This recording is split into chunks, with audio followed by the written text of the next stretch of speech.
नमस्कार, संतोष की रिपोर्ट में आप सबों का स्वागत है और मैं हूं संतोष सिंह। और आज संतोष की रिपोर्ट में हम चर्चा कर रहे हैं इस देश के लोकतांत्रिक व्यवस्था में जिसका एक महत्वपूर्ण अंग है चुनाव।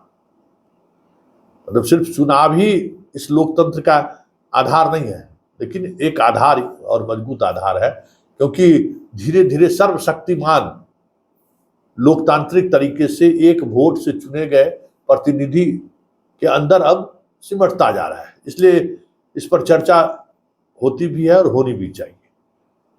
लेकिन कभी हम उम्मीदवारों को लेकर, कभी नेताओं को लेकर, कभी नेताओं के चरित्र, चाल और चेहरे को लेकर कभी हम लोग बहस करते हैं क्या?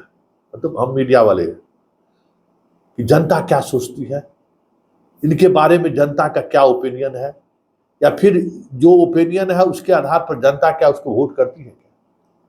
हम लोग भी उस पर कभी उस तरीके से गौर नहीं कर पाए हैं, लेकिन गौर करने चाहिए हमें लगता है। इसलिए आज हम ये सवाल उठा रहे हैं।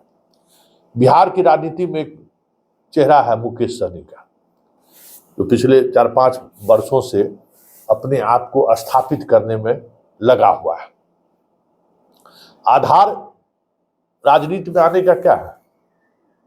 बहुत बड़े स्वतंत्रता सेनानी का बेटा तो है नहीं। इस समाज के लिए कभी उसका परिवार लड़ा हो या खून बहाया हो, ये भी नहीं है।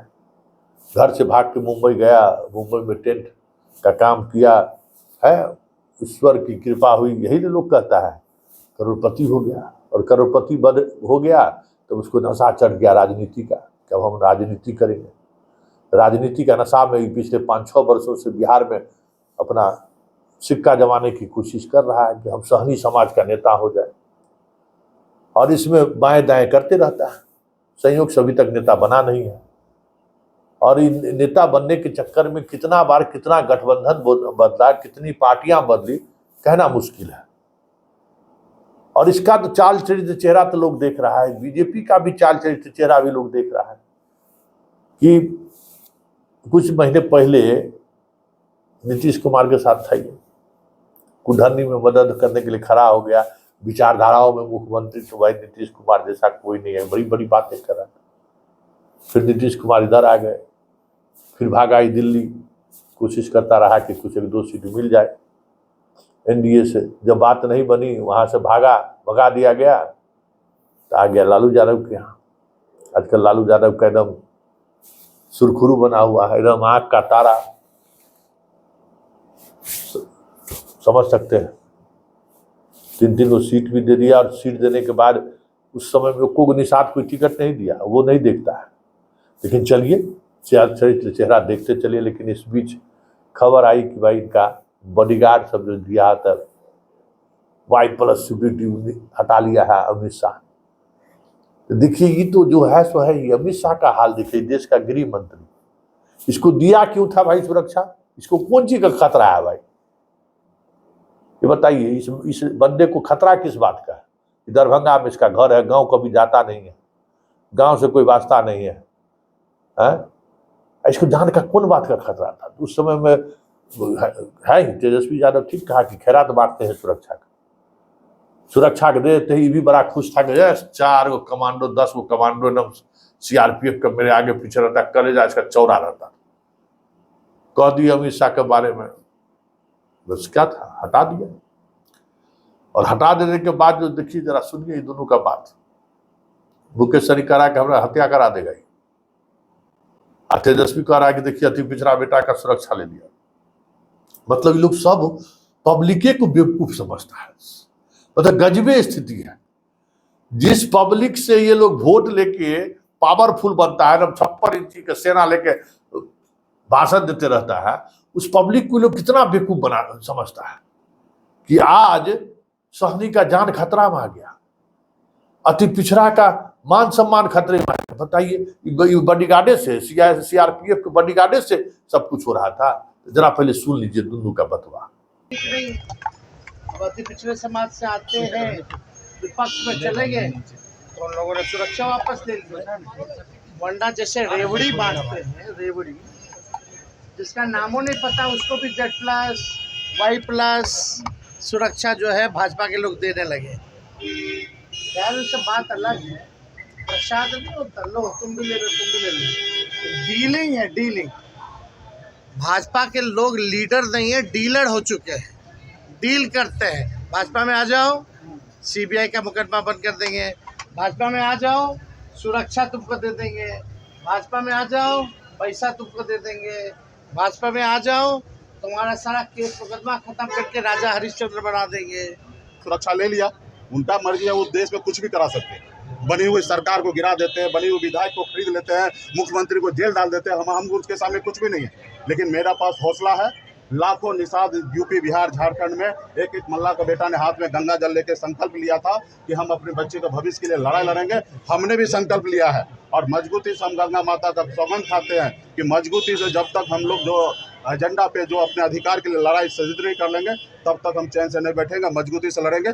मोदी जी के पास बहुत ताकत है। कल फांसी दे दे मुझे कोई फर्क नहीं है, कल वो मरवा दे मुझे फर्क नहीं पड़ता। सुरक्षा लिया कोई फर्क नहीं।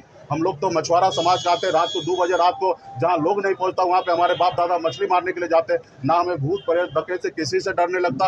अभी भी शान से हम पूरे बिहार में घूमेंगे और मजबूती से अपने लोगों के लिए हक अधिकार के लिए काम करेंगे। सुन लिए ओवरऑल क्या बात है। बीजेपी इसको बॉडीगार्ड दिया था कि चलो टिकट नहीं देते हैं तो बॉडीगार्ड दे रहेंगे, खुश रहेगा। क्योंकि आजकल बॉडीगार्ड जो है ना स्टेटस सिंबल है बिहार में, और उसी में हमारा बिहार का नेता सब खुश भी हो जाता है कि अरे मिल गया मेरा बॉडीगार्ड तो हो गया। तो अब बॉडीगार्ड लेने के लिए वो किसी भी हद तक लोग चला भी जाता है, और बॉडीगार्ड हट गया। तो सुन लिए तो बीजेपी के अमित शाह का चरित्र देख लीजिए। मतलब सुरक्षा कर्मी भाई, हमारे आपके पैसे से, टैक्स के पैसे से उसको वेतन दिया जाता है आंतरिक सुरक्षा को मजबूत बनाए रखने के लिए, यही नेता सबको सुरक्षा देने के लिए। बताइए, एक चेहराई अमित शाह बीजेपी का ये है और दूसरा चेहराई दोनों का है। और तीनों के चेहरे पर अगर आप गौर करिएगा ना तो यही समझिएगा कि हम लोग को अभी भी ये लोग बेवकूफ समझता है। मतलब पब्लिक को ये लोग बेवकूफ समझता है और पूछता है कि हम लोग इसको बेवकूफ बनाकर ठगते रहे। इसलिए पब्लिक ये सब जो कहता है ये पब्लिक है, सब जानती है, कुछ नहीं जानती है। पब्लिक सच में जो है बेवकूफ है ही, हम मानते हैं। और आज जो भी समस्या है ना, चाहे तेजस्वी हो, मुकेश सहनी हो या अमित शाह हो, उसके पीछे कोई अगर हो तो पब्लिक। 5 साल बाद मौका क्यों नहीं मिलता है, लेकिन वोट हम किस आधार पर दे रहे हैं एक बार भी लोग नहीं सोचता है। 10 किलो 5 किलो अनाजे पर दे देगा कोई एगो शौचालय है और इसी पर दे देगा, इसी में खुश है कि बहुत सरकार हमको ये दे रहा है। लेकिन उसके देने के एवज में हम क्या क्या खो रहे हैं सोचना नहीं है। तो यही इस लोकतंत्र की खूबसूरती नहीं है। यही लोकतंत्र है जो धीरे धीरे लोगों का विश्वास इस लोकतंत्र से उठता जा रहा है। और जो वोट करने के लिए जो लोग नहीं जा रहे हैं, इसकी भी यही वजह है कि लोकतांत्रिक मूल्य जो है का ह्रास इस कदर से हो रहा है कि लोग जो पढ़े लिखे लोग हैं, जो जिनकी समझदारी है इस लोकतंत्र को बचाए रखने के लिए, जो रोज फाइट करता है, उसको लगता है कि एक वोट से कुछ होने वाला नहीं है। ये वोट जो है सो बर्बाद कर रहे हैं। क्योंकि जो बहुतायत लोग जो वोट देने वाले लोग हैं, उनको अपने न वोट की समझ है, न वोट देने की समझदारी है, न एक वोट के महत्व उन्हें समझ में नहीं आ रहा है। इसलिए नहीं ये कहता है, तीनों नेता के देख लीजिए, बॉडीगार्ड देना, बॉडीगार्ड ले लेना, फिर उस पर सियासत करना।